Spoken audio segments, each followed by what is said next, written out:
الحمد لله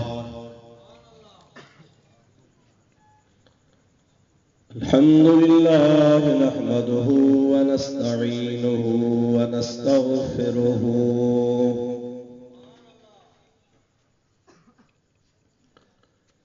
ونؤمن به ونتوكل عليه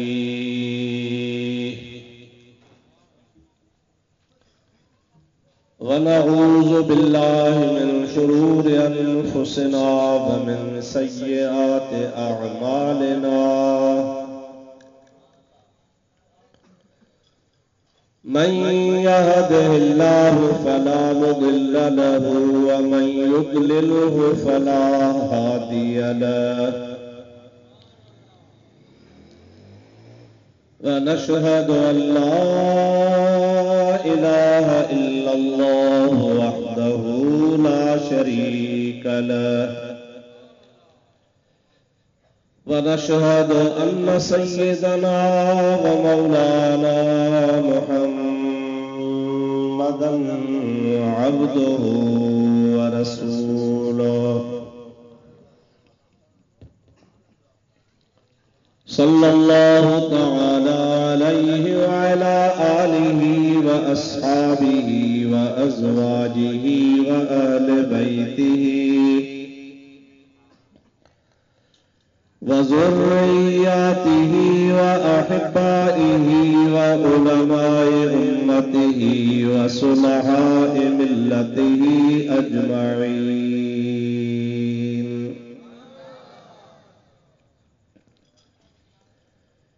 أما بعد فقد قال الله عز وجل في كلامه الكريم: أعوذ بالله من الشيطان الرجيم بسم الله الرحمن الرحيم.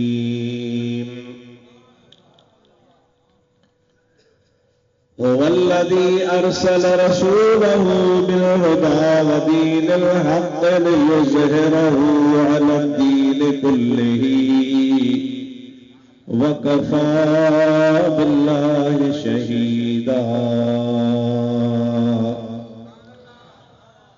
محمد رسول الله والذين معه أشداء على الكفار رحماء بينهم تراهم ركعا سجدا يبتغون فضلا من الله ورضوانا.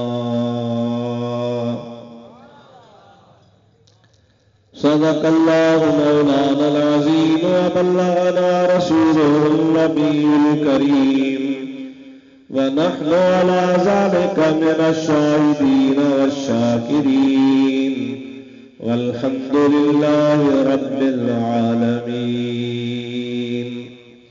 إن الله وملائكته يصلون على النبي يا أيها الذين آمنوا صلوا عليه وسلموا تسليما. اللهم صل وسلم وبارك على سيدنا ونبينا ومولانا محمد وآله وأصحابه أجمعين.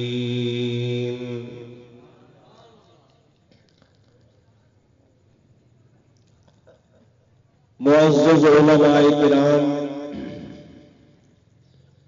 حاضرین و ناظرین و سامعین، عزیزان گرامی، اللہ رب العزت ذوالجلال والاکرام کی پاک کلام قرآن مجید سے میں نے آپ کے سامنے کچھ آیات مبارکہ تلاوت کرنے کا شرف حاصل کیا ہے. ان کے بارے میں مختصراً کچھ معروضات پیش کرنے کے لیے حاضر ہوا ہوں. میرے لیے دعا فرمائے اللہ تعالی جل مجدہ مجھے حق اور سچ بیان کرنے کی توفیق عطا فرمائے اور باقی تمام سامعین کو رب العزت ذوالجلال والاکرام ہدایت نصیب فرمائے، عمل کرنے کی توفیق عطا فرمائے۔ جو قرآن کریم میں اللہ تعالی نے بیان فرمایا اس کو ہمیں سمجھنے کی بھی توفیق عطا فرمائے اور اس پر عمل کرنے کی بھی توفیق عطا فرمائے۔ جلسے کا عنوان تو آپ نے سن لیا، اشتہارات میں وہ مشتہر ہوا، آپ ذہنی طور پر یقیناً یہ بات سننے کے لیے تیار ہوں گے۔ میں کوشش کروں گا کہ قرآن اور حدیث کی روشنی میں صحابہ کرام رضوان اللہ علیہم اجمعین کی عظمت کے بارے میں جو رب العالمین جل مجدہ نے بیان فرمایا ہے اس کو کما حقہ تو میں بیان نہیں کر سکتا، لیکن اپنی بساط، اپنی وسعت اور اپنی طاقت کے مطابق کم علمی کے ہوتے ہوئے کچھ معروضات پیش کروں گا، آپ غور فرمائیں گے۔ سب سے پہلے آپ کے سامنے آیات مبارکہ کا ترجمہ پیش کرتا ہوں کہ جیسے سمجھنے میں آسانی ہو جائے، اور ہمارے لیے سب سے اول اور مقدم قرآن پاک ہے۔ اگر کوئی بات قرآن کریم سے ثابت ہو جائے تو پھر ہمیں دوسری طرح جانا، دیگر دلائل تلاش کرنا، کسی اور ماحول میں چلے جانا کی ضرورت ہی نہیں۔ جب قرآن کریم ہمارے تمام مسائل حل فرماتا ہے اور ہماری مدعا قرآن پاک سے ثابت ہو جاتی ہے تو بس یہی ہمارا مقصود ہے، یہی مطلب ہے۔ قرآن کریم سے ہم اپنے عقیدے کو ثابت کریں گے اور قرآن کریم سے اپنے عقیدے کی تائید مانگیں گے انشاءاللہ تبارک و تعالی۔ اللہ تعالی ہمیں اور آپ کو اس پر عمل کرنے کی توفیق عطا فرمائے گا۔ میں آیات کریمہ تلاوت کرتا ہوں اور ترجمہ پیش کرتا ہوں، آپ برکت کے لیے میرے ساتھ مل کے درود پاک کی تلاوت کیجئے۔ پڑھیے صلی اللہ علیہ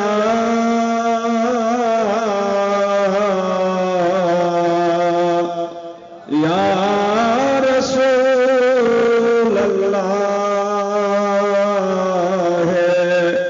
وسلم علیک یا حبیب اللہ۔ سب پڑھے، مل کے پڑھے، صلی اللہ علیک یا رسول اللہ وسلم علیک یا حبیب اللہ۔ اللہ تبارک و تعالی ارشاد فرماتا ہے هو الذي أرسل رسوله بالهدى ودين الحق ليظهره على الدين كله وكفى بالله شهيدا۔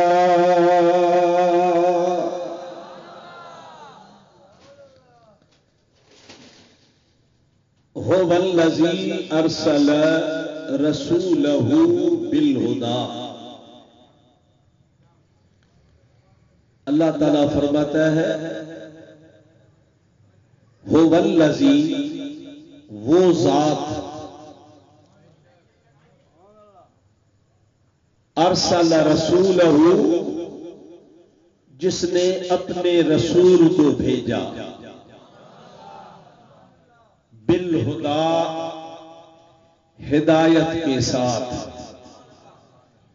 ودین الحق، اور دین حق کے ساتھ۔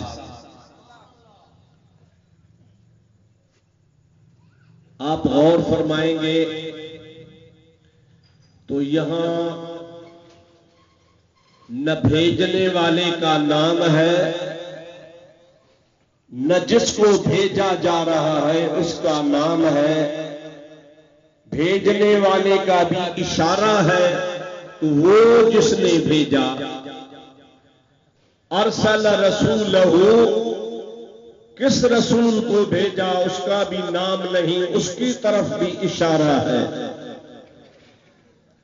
یہ قرآن کریم کا اسلوب ہے، قرآن کریم کا ایک طریقہ ہے کہ ایک ہوتا ہے ظاہر اور ایک ہوتا ہے ضمیر۔ ظاہر چیز میں وہ عظمت نہیں ہوتی جو ضمیر میں عظمت ہوتی ہے۔ ضمیر کیوں استعمال ہوتا ہے؟ ان کے کئی مقاصد، کئی معانی ہیں، ان میں سے ایک یہ بھی لکھا ہے علماء نے کہ ضمیر ہمیشہ عزت اور عظمت پر دلالت کرتا ہے۔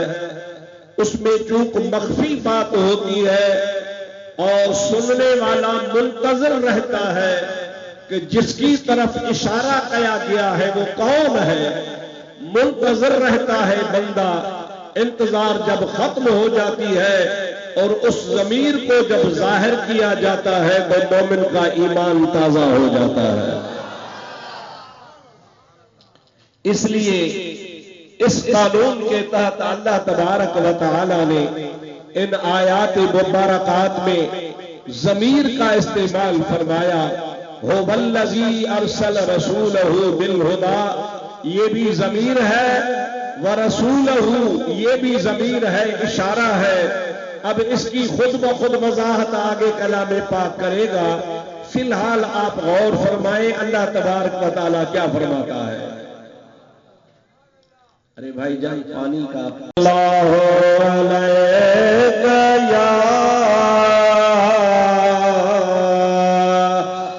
یا رسول اللہ وسلم علیک یا حبیب اللہ۔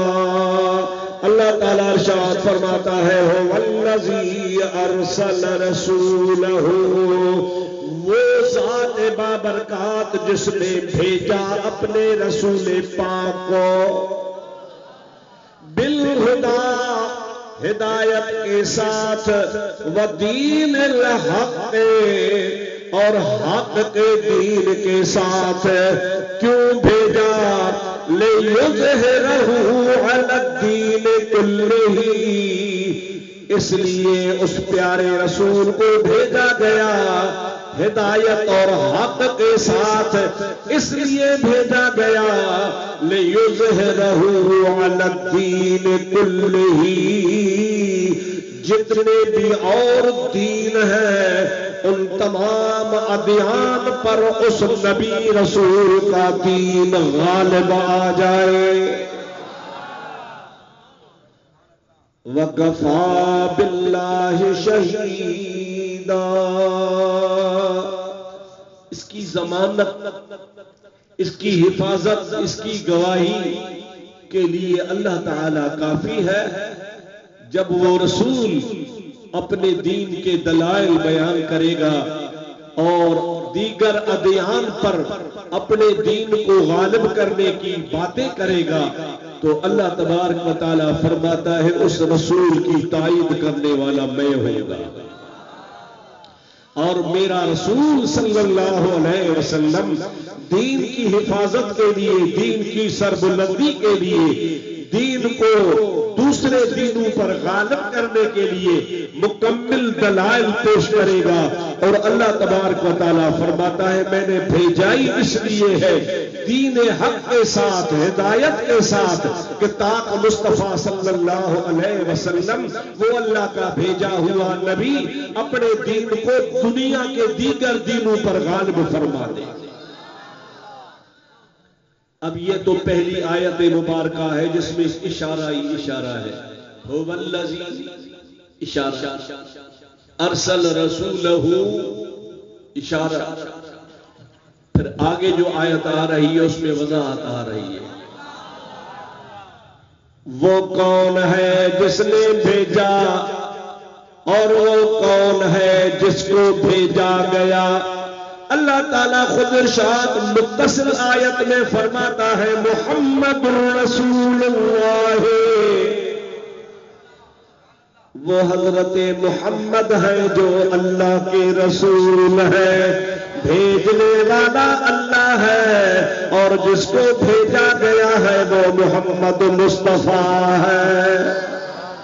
بھیجا اللہ تبارک و تعالی نے اور جس رسول کو بھیجا پہلے تو فرمایا هو الذی ارسل رسولہ، اس کا رسول وہ کون ہے؟ اللہ تعالیٰ فرماتا ہے محمد الرسول اللہ. جس کو اللہ نے بھیجا وہ محمد ہے اور وہ اللہ کا رسول ہے. جس کا پہلی آیت میں تذکرہ ہوا کہ اللہ نے اپنے رسول کو بھیجا، وہ بھیجنے والا اللہ کہتا ہے میں نے بھیجا. کس کو بھیجا؟ مصطفیٰ کریم کو بھیجا. پہلی آیات میں کیا تھا؟ ارسل رسولہ بالہدی ودین الحق. رسول کو بھیجا ہدایت اور دین حق کے ساتھ. آگے جب نام لیا تو پھر اللہ تعالیٰ فرماتا ہے وہ اکیلا نہیں آیا، کچھ لوگ اس کے ساتھ بھی ہیں. اللہ تعالیٰ فرماتا ہے محمد الرسول اللہ والذین معہ اشداء علی الکفار رحماء بینہم. حضرت محمد مصطفیٰ صلی اللہ علیہ وسلم اللہ تعالیٰ کے رسول ہے. رسول نواب شاہ والے، اگر میں یہ کہہ دوں کہ رسول تھے تو کیا آپ میری بات مان لیں گے؟ یہ اکیلا چاچا بولتا ہے نہیں، باقی سب خاموش ہیں. اب وہ آپ کو تھوڑی شرم بھی آتی ہے نا کہ مفتی صاحب کو کیسے ٹھکرا دے. اب ہم کہہ دیں مفتی صاحب تیری بات نہیں مانیں گے تو شاید ناراض ہو جائیں گے. بھئی میں ناراض اس وقت ہوں گا جب آپ بات نہیں کریں گے، بات کریں گے تو میں خوش ہو جاؤں گا. اگر میں کہہ دوں کہ وہ اللہ کے رسول تھے تو کیا میری بات مانو گے؟ اتنی بے وفائی. آپ کہہ سکتے ہیں مفتی صاحب آپ سے تو بے وفائی کرنا گوارا ہے، لیکن آمنہ کے لال سے بے وفائی کرنا ناگوارا ہے. آپ سے تو بے وفائی ہو سکتی ہے لیکن رسول اللہ صلی اللہ علیہ وسلم کی ذات بابرکات سے بے وفائی گوارا نہیں. اگر ہم کہیں گے کہ وہ اللہ کے رسول تھے تو ہمارا ایمان ختم ہو جائے گا، ہمارا مسلک ختم ہو جائے گا اور عظمت مصطفیٰ پہ حرف آ جائے گا. ہم ہر چیز کو برداشت کر سکتے ہیں لیکن عظمت مصطفیٰ پہ حرف لانا گوارا نہیں کرتے. ہم تو یہ کہتے ہیں کہ مصطفیٰ اس وقت بھی جب اللہ نے بھیجا تھا تو رسول ہے اور آج بھی رسول ہے. بولو اللہ کے رسول زور سے. ایک ہی بات نہیں، رسول ہے، رسول کے ہونے کی بات ہے. اور اس میں تو میرے دوستوں مرزائیت کا بھی بڑا رد ہے، قادیانیت کا بھی بڑا رد ہے. جو کہتے ہیں کہ ہمارے اب یہ غلام احمد نبی آ چکے ہیں، یہ دجال، یہ کذاب. ہم کہتے ہیں تمہارا نبی تب آئے جب جگہ خالی ہو. جگہ خالی نہیں، مصطفیٰ کے ہوتے ہوئے کوئی نہیں آ سکتا. حضور فرماتے لا نبی بعدی، میرے بعد کوئی نبی نہیں.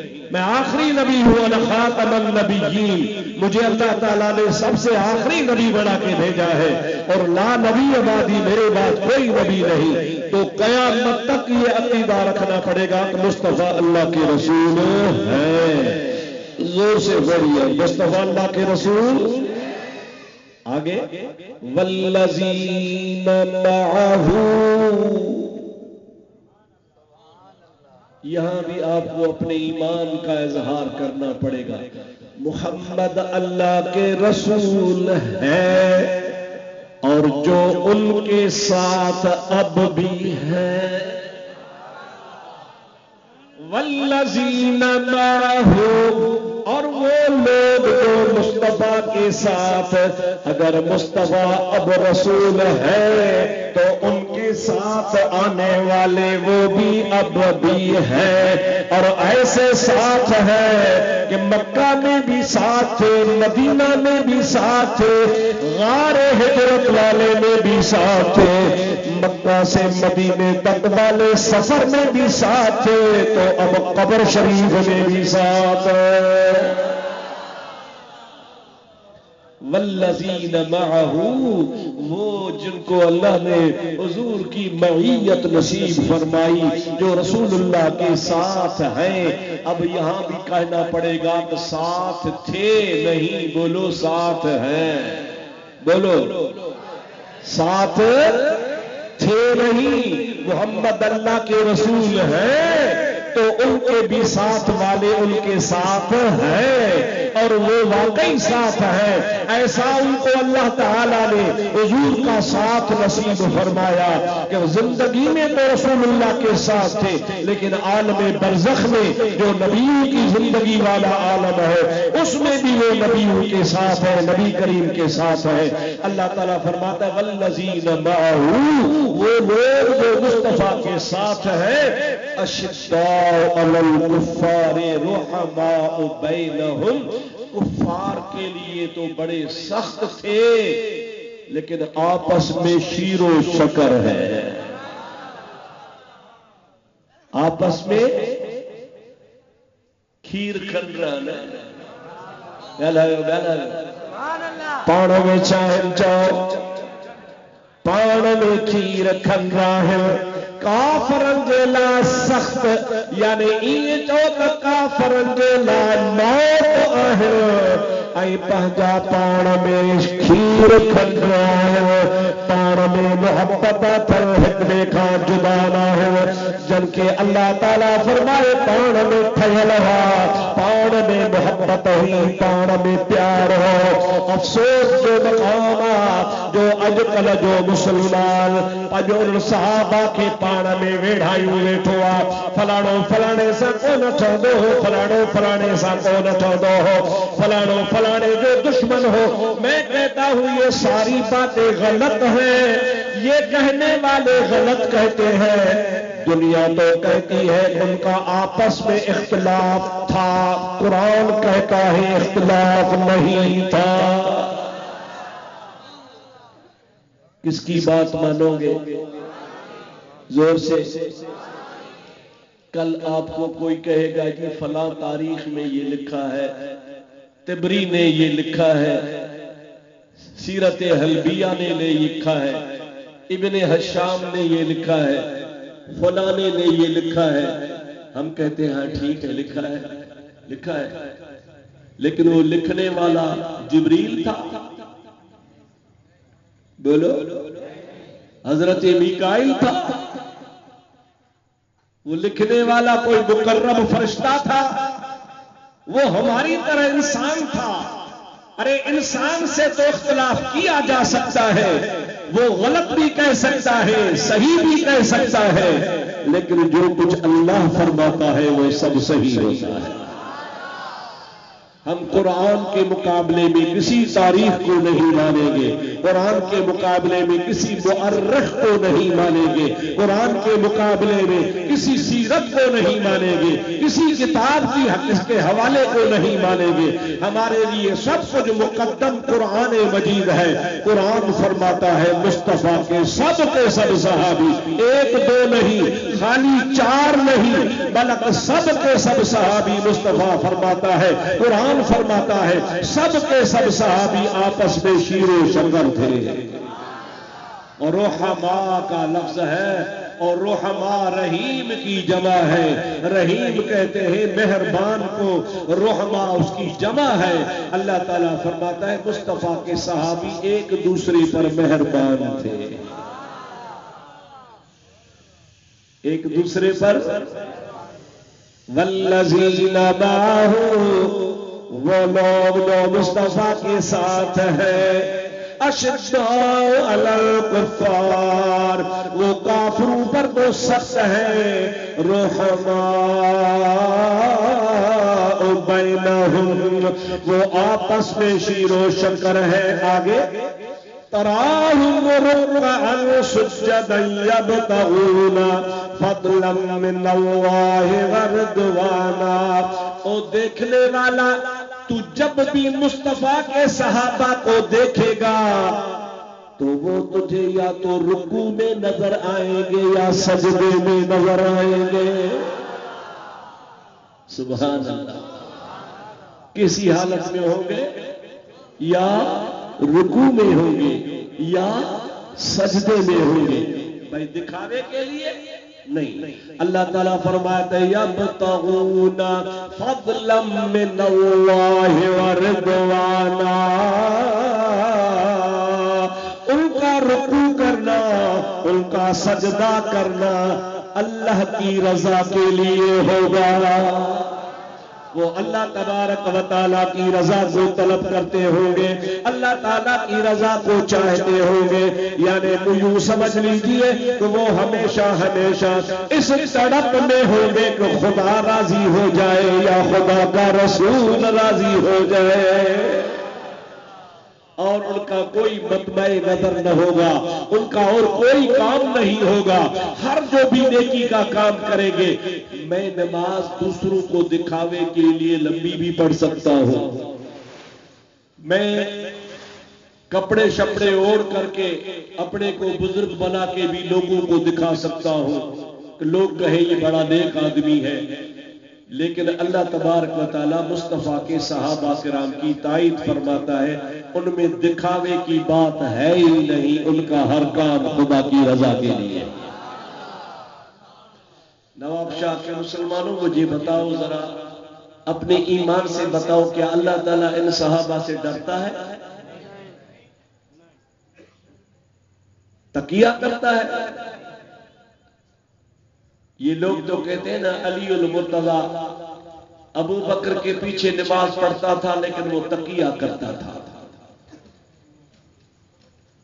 پھر جب حضرت امیر عمر کی خلافت کا دور آیا تو علی المرتضیٰ ان کے پیچھے بھی تقیہ کر کے نماز پڑھتے تھے۔ پھر جب حضرت عثمان کی باری آئی تو علی المرتضیٰ ان کے پیچھے بھی تقیہ کر کے نماز پڑھتے تھے۔ تقیہ نہیں سمجھے آپ، مقصد یہ تھا کہ دکھانے کے لیے ڈر کے مارے، اگر نہیں پڑھوں گا ڈر، تقیت ان سے لیا ہوا ہے، یعنی ڈرتے تھے کہ اگر نہیں پڑھوں گا تو یہ میرے ساتھ برا سلوک کریں گے، لہذا ان کے پیچھے پڑھ لو۔ پھر آگے یہاں تک بات ختم نہیں ہوئی، مولا علی کی صداقت پر، مولا علی کی بہادری پر، مولا علی کے شیر خدا ہونے پر ان لوگوں نے دھبا لگا دیا۔ آگے بھی بڑھ گئے، بڑھ کر کے انہوں نے جرأت کر لی، خالی اگر یہ کہتے کہ وہ تقیتاً نماز پڑھتے تو ہم کچھ صبر کر لیتے، لیکن انہوں نے آگے بڑھ کر کے یہ بھی کہا کہ علی ان کے پیچھے نماز پڑھتے اور گھر میں واپس آ کر کے نماز کو لوٹاتے تھے۔ یہ ہے تقیہ، ڈر کے مارے پڑھ لو، گھر کا آ کر کے اس کو واپس کر دو۔ آپ کا ایمان کیا کہتا ہے؟ علی کی یہ شان ہے؟ سب نہیں کہتے۔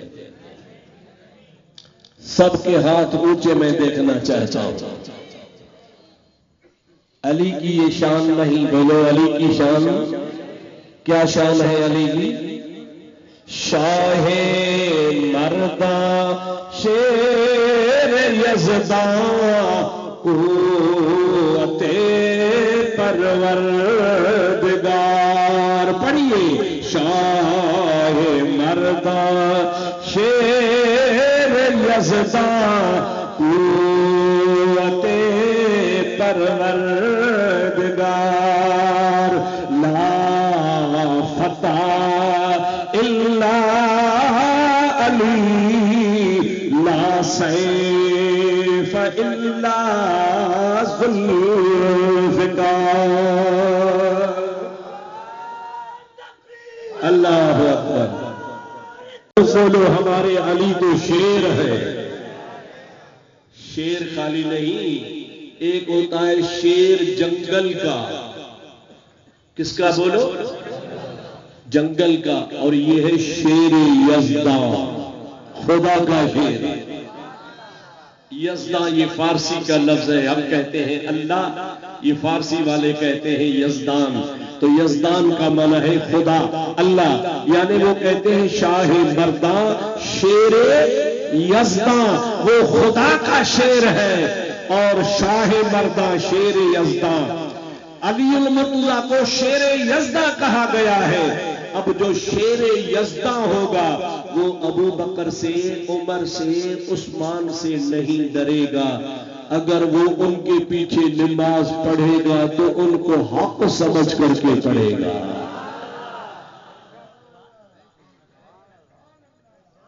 بولو حق سمجھ کے، ڈر کے مارے. ہمارے نواب شاہ کے شیر، اللہ ان کو جنت نصیب فرمائے. آپ کے جانے پہچانے فقیر منش قادری محمد یعقوب صاحب ساری زندگی کسی سے نہیں ڈرے. جو بھی بات کرتے تھے، جو بھی منہ میں آتی تھی بول دیتے تھے. کسی کو اچھی لگتی تھی، کسی کو بری لگتی تھی، کسی کو صحیح لگتی تھی، کسی کو غلط لگتی تھی. لیکن اس مرد کلندر کے دل میں جو ہوتا تھا وہ زبان پہ آ جاتا تھا. ارے ہمارے نواب شاہ کا شیر نہیں ڈرا، اس نے سینے میں گولی کھائی لیکن وہ ڈرا نہیں. تو اللہ کا شیر کیسے ڈرے گا؟ اللہ کا شیر ڈرے گا بھائی؟ کبھی بھی خدا کا شیر نہیں ڈر سکتا. وہ شیر یزداں ہے، شاہ مرداں ہے، شیر یزداں ہے. وہ کبھی بھی نہیں ڈرتا. اگر وہ ابو بکر عمر و عثمان کے پیچھے نماز پڑھتا تھا تو ان کو حق سمجھ کر کے پڑھتا تھا. ارے جب میرا مرشد علی جن کو حق مانے تو اب نہیں مانے گا. علی آپ کا پیر ہے یا نہیں؟ زور سے بولو. علی آپ کا مرشد ہے یا نہیں؟ اگر آپ کا مرشد ابو بکر کو حق مانتا ہے تو آپ کو بھی ماننا پڑے گا. اگر آپ کا مرشد حضرت علی عمر فاروق کو حق مانتا ہے تو آپ کو بھی ماننا پڑے گا. اگر آپ کا مرشد علی حضرت عثمان کو حق مانتا ہے تو آپ کو بھی ماننا پڑے گا. اس لیے ہم تین صحابہ کی تعریف کرتے ہیں تو ان کی تعریف علی المرتضیٰ نے فرمائی ہے. اگر علی ان سے اختلاف کرتا تو ہم سنی بھی اختلاف کرتے. علی اگر ان سے اختلاف کرتا تو ہم بھی اختلاف کرتے. جب علی نے ان سے اختلاف نہیں کیا تو ہم بھی اختلاف نہیں کرتے. علی نے ان سے پیار کیا تو ہم بھی ان سے پیار کرتے ہیں. اب دیکھیے نا، یہ تو تقیہ مکیہ لوگوں نے بڑا لیا ہے، اپنے لیے بڑا ہتھیار بنا لیا ہے. کہیں بھی پھنسیں گے نا، ان کو پھنسا دو ادھر ادھر کے. ہاں جی وہ یہ کام تو تھا لیکن تقیہ تھا، بس معمولی سی بات. یہ تقیہ تھا، یہ تقیہ تھا، یہ تقیہ تھا. ارے تقیہ مکیہ نہیں تھا، علی تقیہ کرنے والے نہیں. میں پھر کیا کہا کرتا ہوں، سنا ہے آپ نے؟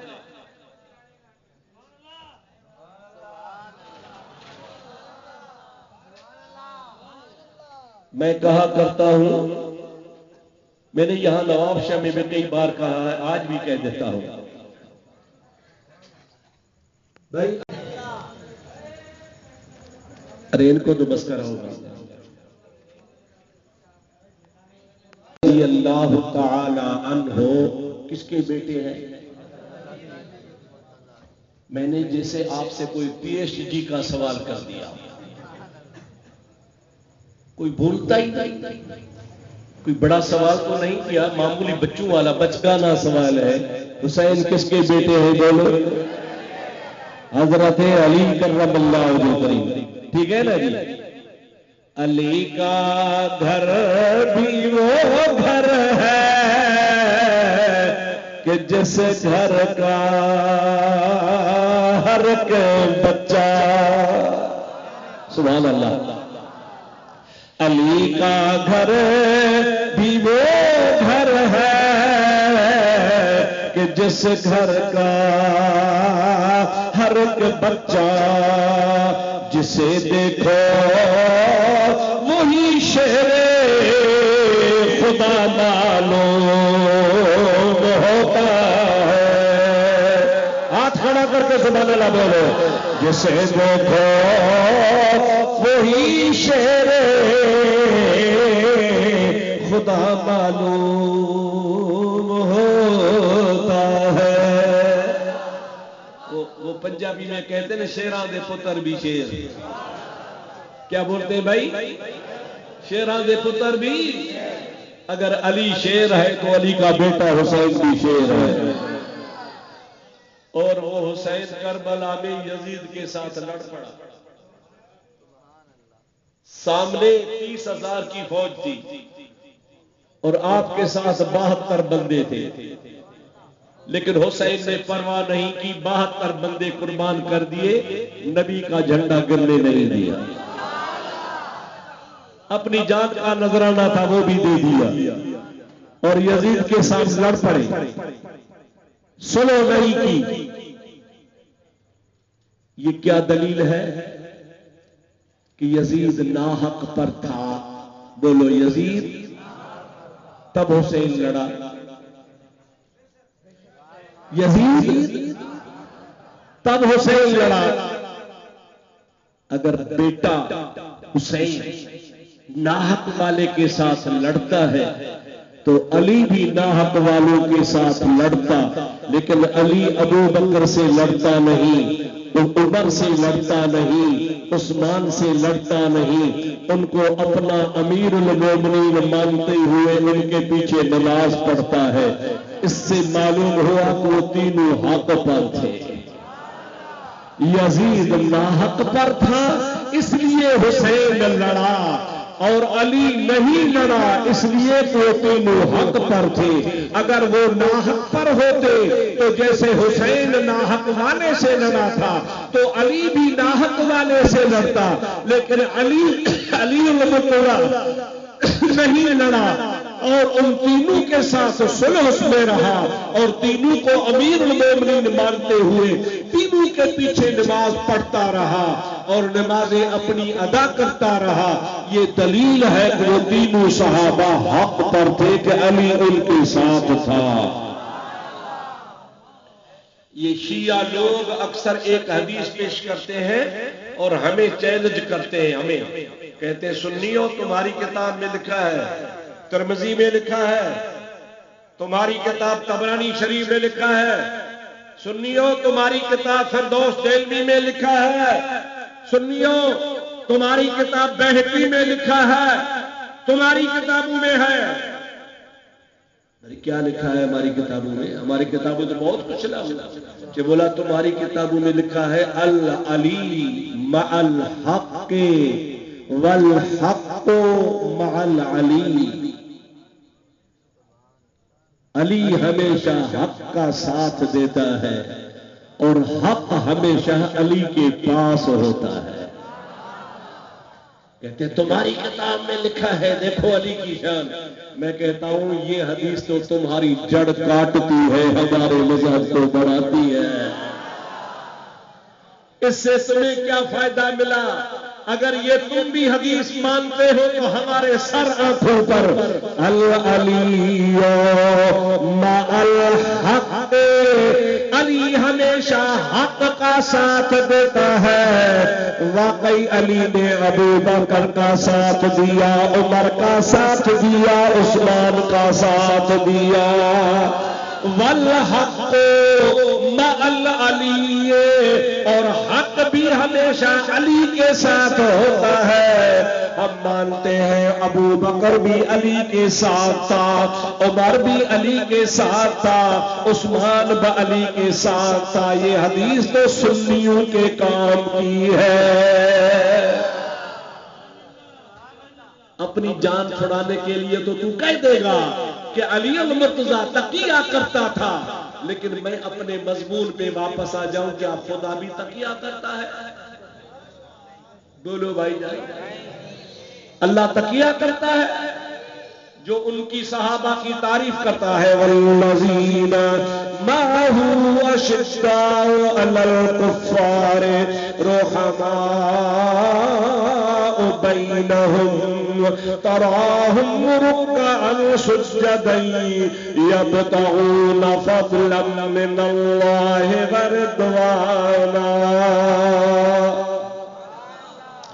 وہ لوگ جو مصطفیٰ کریم کے ساتھ ہیں، اشداء علی الکفار، وہ کفار کے لیے تو سخت ہے، لیکن رحماء بینہم، آپس میں بڑے مہربان ہیں. تراہم رکعا سجدا، اے دیکھنے والا جب بھی تو ان کو دیکھے گا تو تجھے رکوع اور سجدے میں نظر آئیں گے.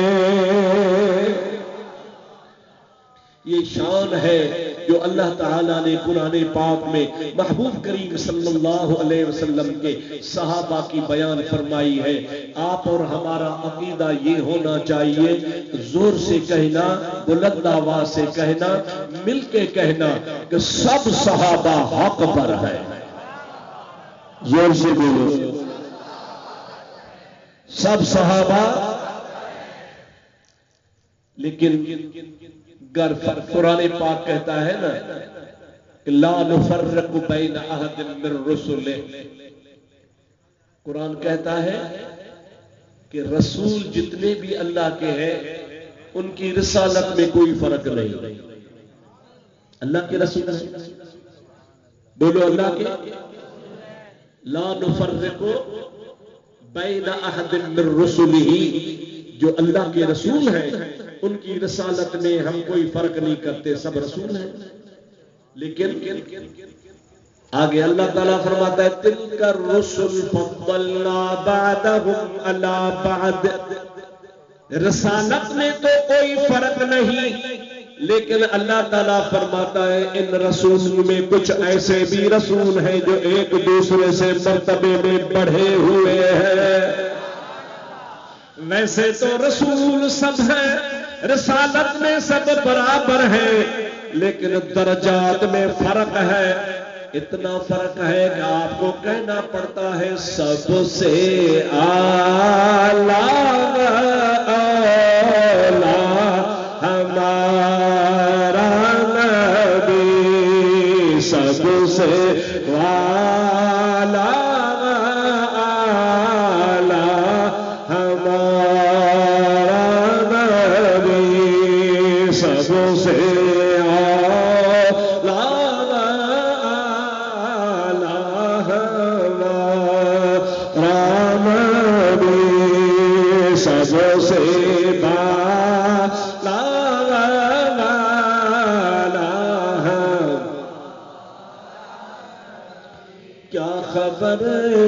کتنے تارے کھلے چھپ گئے.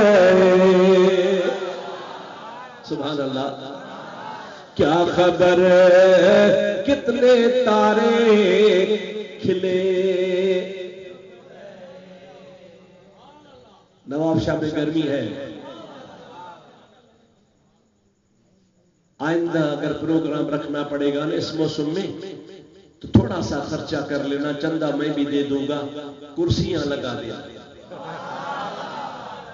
نیچے زمین گرم ہو جاتی ہے. صحیح ہے نا. کیا خبر کتنے تارے کھلے چھپ گئے. کبھی ابراہیم کی صورت میں، کبھی موسیٰ کی صورت میں، کبھی یوسف کی صورت میں، کبھی داؤد کی صورت میں، کبھی نوح کی صورت میں، کسی کی صورت میں. کیا خبر کتنے تارے کھیلے چھپ گئے، کیا خبر کتنے تارے کھیلے چھپ گئے، پر نہ ڈوبے نہ ڈوبا ہمارا نبی، پر نہ ڈوبے نہ ڈوبا ہمارا نبی. سب سے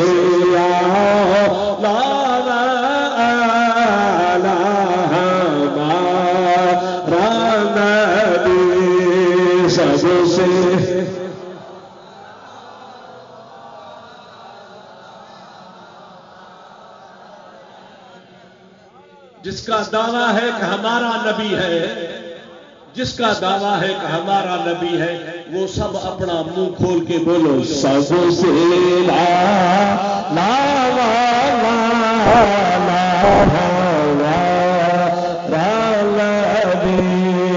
سب سے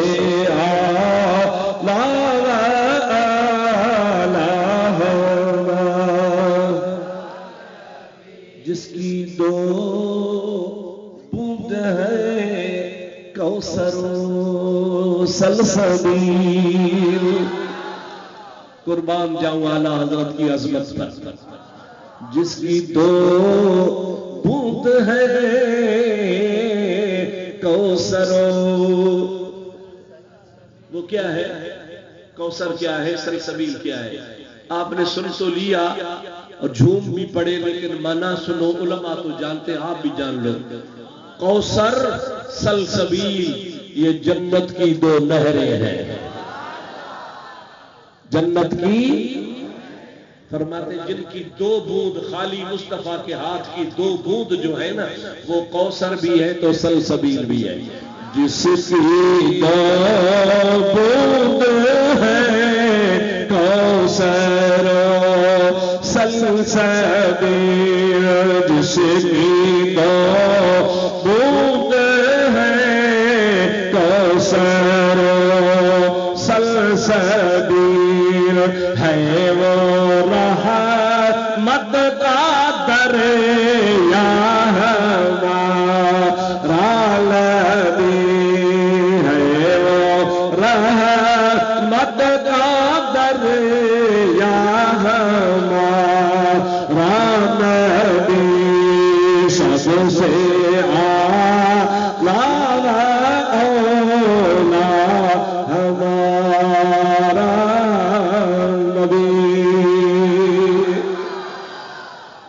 جس طرح قرآن کہتا ہے لا نفرق بین احد من رسلہ، ہم رسولوں میں فرق نہیں کرتے، اور پھر قرآن کہتا ہے ان رسولوں کے مرتبے میں فرق ہے. اس طرح تمام صحابہ برحق ہے. سب بولو برحق ہے، زور سے بولو سب. لیکن چار چار ہیں. جیسے نبیوں میں سرکار نبیوں کے سردار ہے، اس طرح یہ چار صحابہ کے سردار ہیں. حضور فرماتے ہیں یہ شب معراج ہے، یہ شب معراج کا مہینہ ہے. حضور فرماتے ہیں میں جب معراج پر گیا تو اللہ تعالیٰ نے جبریل کو فرمایا میرے جبریل جی میرا رب جلیل واپسی میں جاتے راستے میں میرے مصطفیٰ کو جنت کی سیر کرانا. جب آپ کی واپسی ہوئی جبریل میرے ساتھ تھے، راستے میں جنت کی مجھے سیر کرائی گئی. حضور فرماتے ہیں جبریل نے کہا یا رسول اللہ جنت کے تو 8 دروازے ہیں، لیکن سب سے جو بڑا دروازہ ہے اس دروازے سے آپ کو میں لے کے جا رہا ہوں. بڑا پھاٹک جو ہے، بڑا پھاٹک، چھوٹے موٹے بھی ہیں لیکن جو سب سے بڑا دروازہ ہے آپ کو وہاں سے انٹری کراتا ہو، آپ کو وہاں سے داخلہ ہوگا، آپ وہاں اندر جائیں، جا کر کے دیکھیں۔ رسول اللہ فرماتے ہیں مجھے بڑے دروازے سے اندر داخل کیا گیا، دروازے پر گیا تو دروازے پہ لکھا ہوا تھا ابو بکر عمر عثمان و علی۔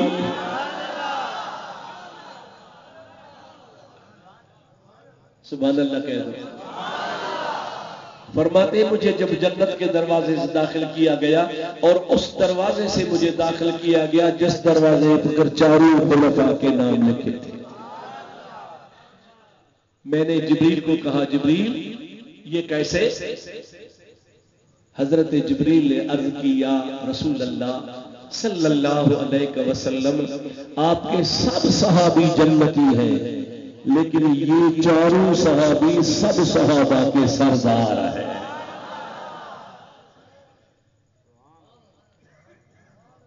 سندھی میں ایکڑو شعر آج چوتھ بدھایا،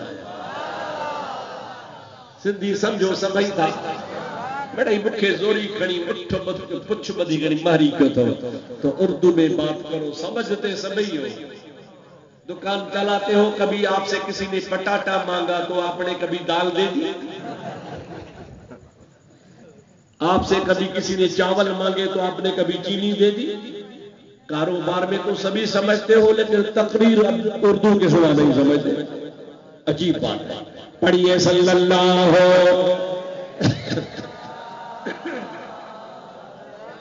یا رسول اللہ وسلم علیک یا حبیب اللہ۔ ہماری زبان میں، سندھی زبان میں ایک عاشق نے کہا میٹھے محمد جا چار یار دلی میٹھے محمد جا، چلو زور سے میٹھے محمد جا چار یار دلی میٹھے محمد جا چار یار دلی ابا بکر ہو عمر عثمان و علی میٹھے محمد جا۔ سبحان اللہ۔ بھلا سچ بدھاؤ ٹھرو تھا مرو تھا؟ ہاں سنی تو ٹھر دو، سنی کا کلیجہ ٹھنڈا ہو جائے گا، جو صحابہ کا ماننے والا ہے وہ تو خوش ہو جائے گا۔ اور ہم تو رسول اللہ کے تمام صحابہ کی عزت کرتے ہیں، لیکن گر فرق مراتب نکنی زندگی کی، اگر تو مرتبے کا فرق نہیں کرے گا تو پھر بے دین ہو جائے گا۔ میرے دوستو سب کے سب حق پر ہیں، سب سچے ہیں، لیکن جو فضیلت ابو بکر کی ہے وہ کسی کی نہیں ہے۔ ایک حدیث سناؤں، آپ یقین مانیے اس حدیث کو میں نے 40 سال کے بعد سمجھا۔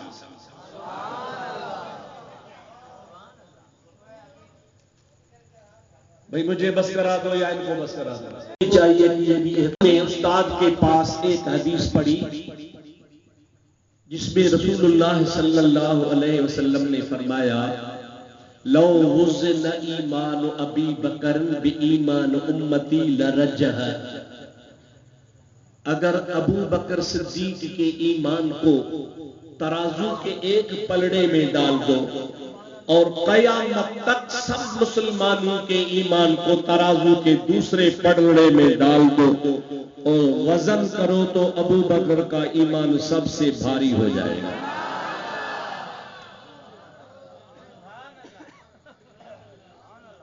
جب یہ حدیث میں نے پڑھی تو مجھے سمجھ میں نہیں آئی۔ کیسے سمجھ میں نہیں آئی؟ میں نے سوچا ایک بندے کا ایمان اربوں خربوں مسلمانوں کے ایمان سے کیسے وزنی ہوگا؟ جب ایک طرف ایک بندہ ہے صدیق اکبر اور دوسری طرف اربوں مسلمان، بھائی اب بھی تو کم از کم ایک ارب تو مسلمان ہے یا نہیں ہے؟ پوری کنٹری میں اب بھی اگر سروے کیا جائے تو 1 ارب سے مسلمان کم نہیں ہے. تو 1 ارب مسلمان کا ایمان ایک بندے کے مقابلے میں ایک بندے کا ایمان ان سے بھاری اور ان کا ایمان ان سے کمزور کیسے ہوا؟ یہ میں سوچتا رہا. میں نے 40 سال پہلے اس کو پڑھا تھا، لیکن یقین مانو میں جھوٹ نہیں بولا. میرا کعبے کی طرف رخ ہے، میرا اطمینان نہیں ہو رہا تھا کہ یہ کیسے ہے. لیکن اللہ نے کرم کیا، فقیر مدینہ شریف گیا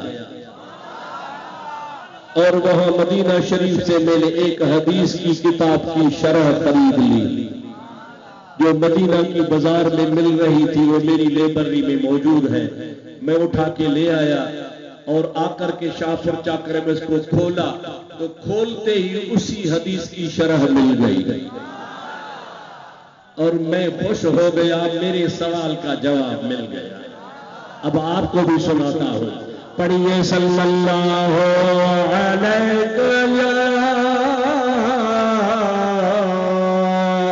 یا رسول اللہ وسلم علیک یا حبیب اللہ. سنو ذرا، کان کھول کر کے سنو. رسول اللہ فرماتے ہیں من سن سنتا حسنتا فلہ اجرہا واجر من عمل علیہا. رسول اللہ صلی اللہ علیہ وسلم فرماتے ہیں کہ اگر کوئی بھی مسلمان اچھے کام کی شروعات کرتا ہے، کیا بولا میں نے؟ کیا بولا؟ کوئی بھی مسلمان جب کسی اچھے کام کی شروعات کرتا ہے تو اس کو اچھے کام شروع کرنے کا ثواب تو ملے گا، لیکن دیکھا دیکھی اس پر جو مسلمان عمل کرتے رہیں گے ان کے ثواب کا حصہ بھی اس کو ملے گا.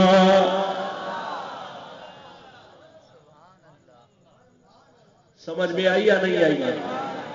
کسی بندے نے کوئی نیک کام شروع کر دیا جو پہلے وہ کام نہیں ہوتا تھا، لیکن اس نے اچھے کام کی ابتدا کر لی.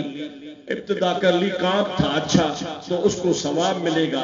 بھائی نے دیکھا، سائی نے دیکھا، مولانا صاحب نے دیکھا، میں نے دیکھا، مفتی صاحب نے دیکھا، انہوں نے بھی دیکھا دیکھی اس کو شروع کر دیا. یار یہ کام بہت اچھا ہے، اس نے کیا ہم بھی کریں. تو دوسرے جتنے بھی اسی کام کو شروع کریں گے ان کو بھی ثواب ملے گا، لیکن ان کے ثواب میں حصہ شروع کرنے والے کے ثواب میں بھی داخل ہوتا رہے گا. سمجھ میں بات آئی؟ اب سنو حدیث کی تشریح. سب سے پہلے رسول اللہ صلی اللہ علیہ وسلم نے جب اعلان نبوت فرمایا، کوئی بھی کلمہ پڑھنے والا نہیں تھا، کوئی بھی مسلمان نہیں تھا، کوئی بھی نبی کو ماننے والا نہیں تھا. میرے دوستو، سب سے پہلے اسلام میں داخل ہونے کی رسم ابو بکر نے شروع فرما دی. ابو بکر مسلمان بنا، دیکھے دیکھے ہم تک یہ اسلام پہنچا، قیامت تک اسلام جاری رہے گا. اسلام کا ثواب ابو بکر کو بھی ملے گا، لیکن ہم مسلمان بنے، ہمارا حصہ بھی ابو بکر کی طرف جائے گا. اللہ. مسلمان بھائیوں، اب سمجھ میں آ گیا ہوگا کہ کروڑ رہا مسلمان، اربوں مسلمانوں کا ایمان، وہ سب کا اسلام ایمان ابو بکر کے ایمان کا مرہون منت ہے. کیونکہ شروعات صدیق نے کی. کہو سبحان اللہ. شروعات کس نے کی؟ بولو. امت میں شروعات کس نے کی؟